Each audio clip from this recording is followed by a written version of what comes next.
শুভ রাধাষ্টমী বন্ধুরা। আজ শ্রীমতী রাধারানীর জন্মদিন, তাই রাধাষ্টমী উপলক্ষে শ্রীমতী রাধা দেবীর জন্য এখানে ভোগ প্রস্তুত করা হচ্ছে। এখানে সুজি বানানো হয়েছে, মালপোয়া, পায়েস, তালের বড়া, খিচুড়ি,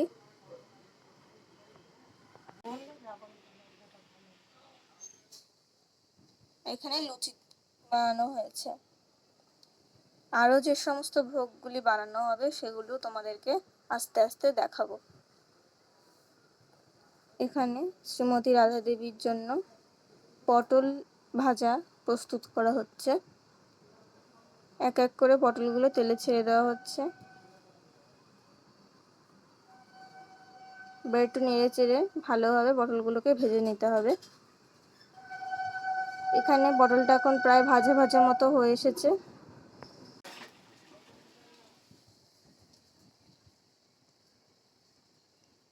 পটলটা এবার এখানে আলু ভাজা হয়েছে, আর এটা আমাদের ঘরের ভগবান, সকলেই আছেন। পটলটা এদিকে ভাজা ভাজা হয়ে গেছে।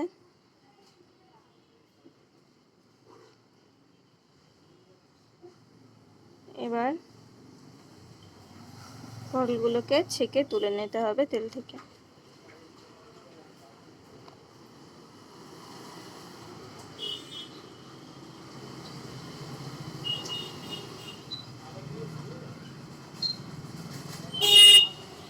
এবার আমরা কাঁকরোলগুলো একে একে তেলের মধ্যে ছেড়ে দিয়ে কাঁকরোলগুলো ভেজে নেব। দেখো কাঁকরোলটা ভাজা হচ্ছে এখানে। এটাও বেশ সুন্দর করে নেড়ে চেড়ে ভালোভাবে ভেজে নিতে হবে।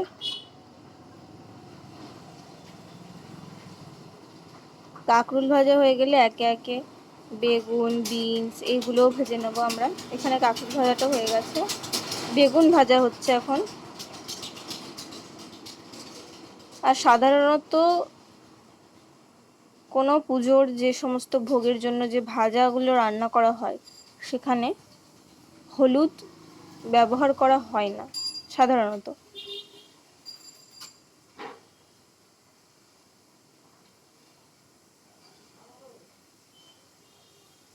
দেখো বেগুনগুলো ভাজা ভাজা হয়ে এসেছে। আর একটু নেড়ে চেড়ে নিয়ে বেগুনগুলোকে আস্তে আস্তে তেল থেকে ছেঁকে নিয়ে তুলে নিতে হবে।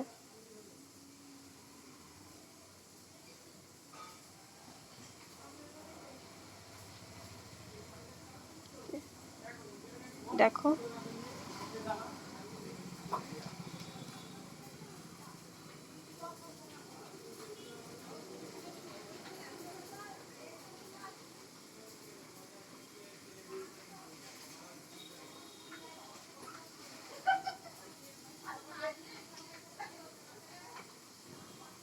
এখানে প্রায় অর্ধেক ভাজাই তৈরি হয়ে গেছে। এবার বিনসগুলোকে ভেজে নিতে হবে।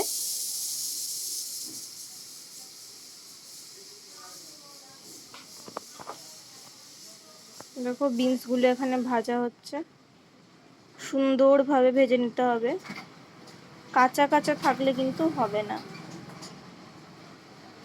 আর ভোগ রান্নার সময় যথাসম্ভব কথা না বলার চেষ্টা করবেন।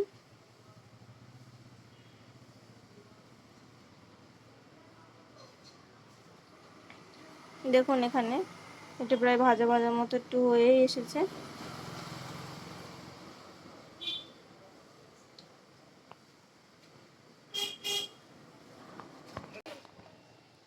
এবার বিনসগুলো তুলে নেব। এটা তুলতে তুলতে একটা কথা বলে রাখা ভালো, যে রাধারানীর কচুর তরকারি কিন্তু খুব প্রিয়, তাই এখানে আমরা কচুর তরকারি ভোগ দেওয়ার জন্য আয়োজন করেছি।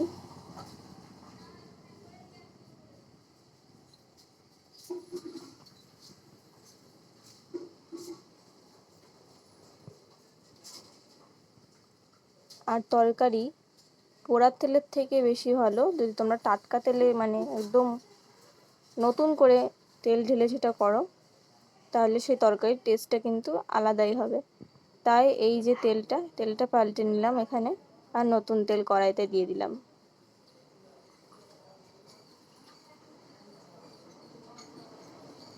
কচুর তরকারিটা এবার রান্না করে নিতে হবে এখানে।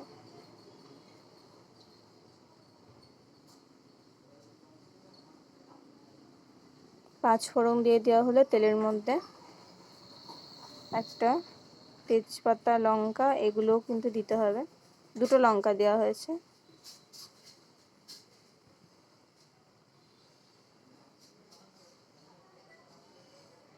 একটুখানি লঙ্কার গুঁড়োও দিয়ে দেওয়া হলো, তেজপাতা দিয়ে দিলাম। লঙ্কাগুলো কিন্তু মাঝখান থেকে চিড়ে নিও। আর একটু কালো জিরে দিয়ে দেওয়া হলো। এবার কচু আর আলুর যে টুকরোগুলো করে রাখা হয়েছিল সেগুলো এবার এর ভিতরে দিয়ে দিতে হবে। প্রথমে এটাকে একটু হালকাভাবে নেড়ে চেড়ে নিয়ে এবার ওগুলো দিয়ে দিতে হবে।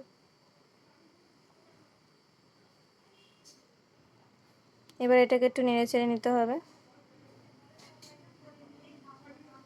ঠাকুরের জন্য যে ভোগ তৈরি করা হয় সেখানে তরকারিটা বেশি না ভাজলেও চলে। বেশি ভাজা বা বেশি ঝাল আর কি ভগবানেদের কিন্তু খেতে পায় না, মানে গ্রহণ করতে পারেন না আর কি।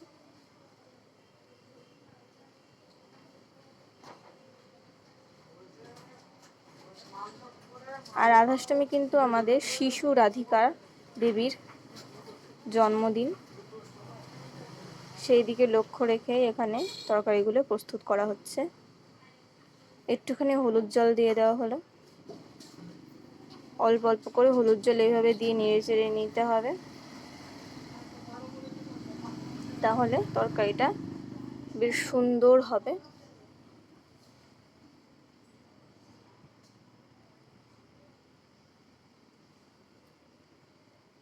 যদি এরপরেও তোমাদের এই ভিডিও সম্পর্কে কোনো প্রশ্ন থেকে থাকে তো অবশ্যই কমেন্টে জানিও।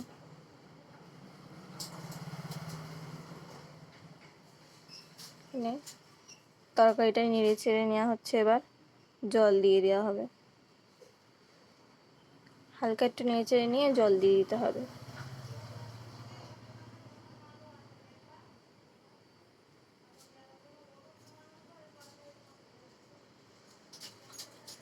আর একটু জল দিয়েও নেড়ে চেড়ে নিও।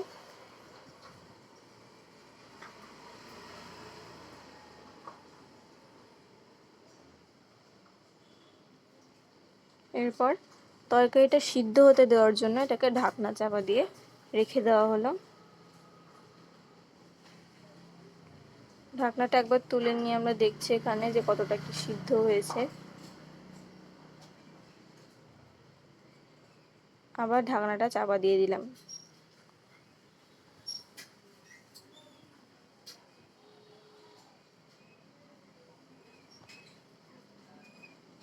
তো দেখে নেওয়া হচ্ছে আর একবার ঢাকনাটা তুলে যে জল লাগবে কি, তরকারিটা কত দূর হলো।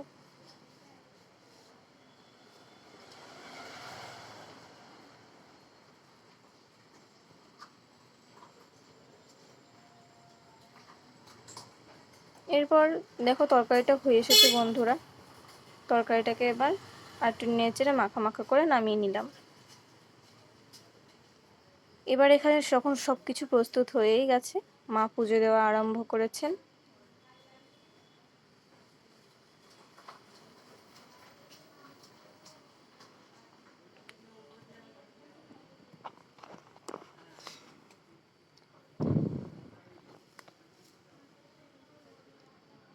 একে একে সবাইকে নিত্য পূজায় যা দেওয়া হয় সেগুলো প্রথমে দিয়ে নিল মা।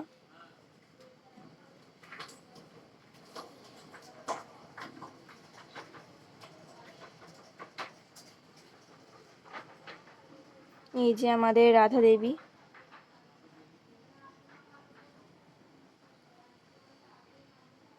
এখানে ডেয়ারি মিল্ক, ফ্রুটি সহ বাচ্চাদের যা যা পছন্দের সেটা দেওয়া হয়েছে। কিছু মিষ্টান্ন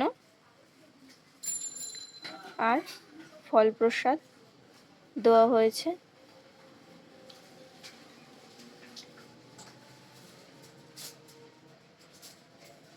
অন্যান্য সমস্ত ভোগ সামগ্রী দেওয়ার জন্য মা এখানে জায়গা তৈরি করে নিচ্ছে।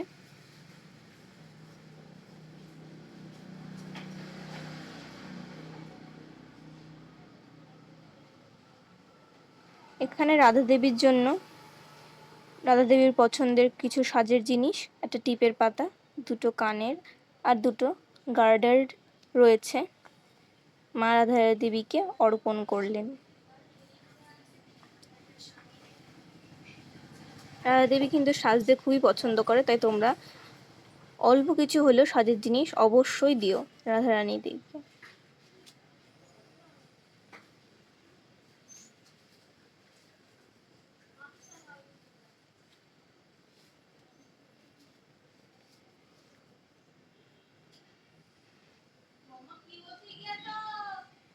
মা এখানে ভোগ দেওয়ার জন্য জায়গা তৈরি করে নিচ্ছে। এখানে অন্যান্য সমস্ত ভোগ দিয়ে দিচ্ছে মা।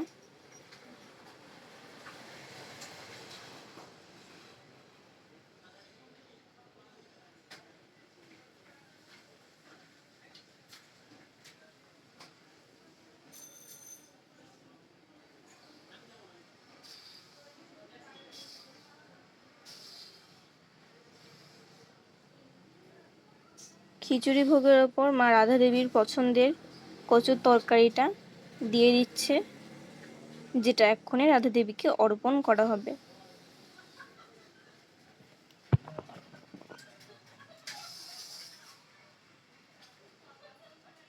দেখো,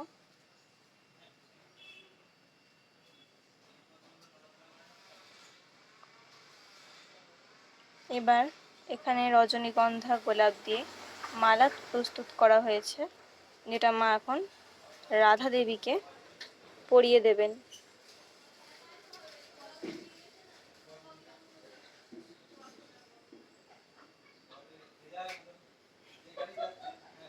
এখানে প্রদীপ ধূপকাঠি গুলো জ্বালিয়ে নেওয়া হচ্ছে।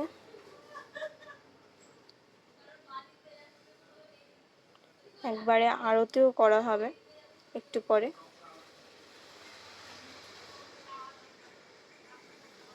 মালাটা মা পরিয়ে দিলেন রাধা দেবীর গলায়। আমাদের রাধা কৃষ্ণের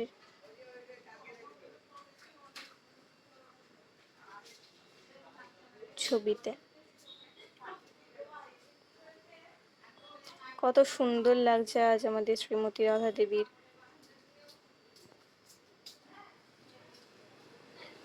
এখানে রাধা দেবীর পছন্দের একটি ফুল পদ্ম, স্থলপদ্ম নেওয়া হয়েছে। যদি আগের দিন আপনারা কোনো প্রস্ফুটিত পদ্ম না পান, তাহলে এইভাবে আগের দিন এইরকম একটা কড়ি পদ্মই নিয়ে এসে জলে রেখে দেবেন এবং পরের দিন পুজো দেওয়ার সময় এভাবে পাপড়িগুলো একটু ছাড়িয়ে ছাড়িয়ে ফুটিয়ে নেবেন।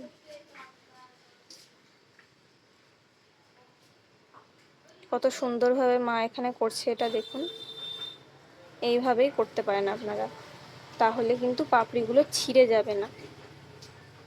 ডান্টিটা ওখান থেকে একটু ভেঙে দিতে হবে। এটা আমাদের গাছের গোলাপ, তোমরা জানোই আমাদের গোলাপ গাছটাকে। এটা আমরা আজকে রাধা দেবীকে অর্পণ করব। মা এখানে আরতি করছে রাধা দেবীর পঞ্চপ্রদীপ সহ। আমাদের শিশু রাধিকা দেবীর আজকে জন্মদিন, আমিও নিয়ে নিলাম। এখানে মা গুরুমন্ত্র জপছে, তোমরাও নিজেদের গুরুমন্ত্র অবশ্যই জপো পুজোটা সম্পন্ন করার পরে। দেখো,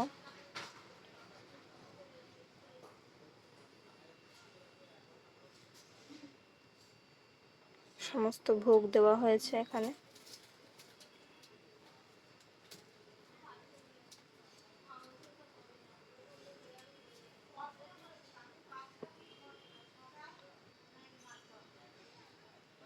ফাইনাল ফটোশ্যুট।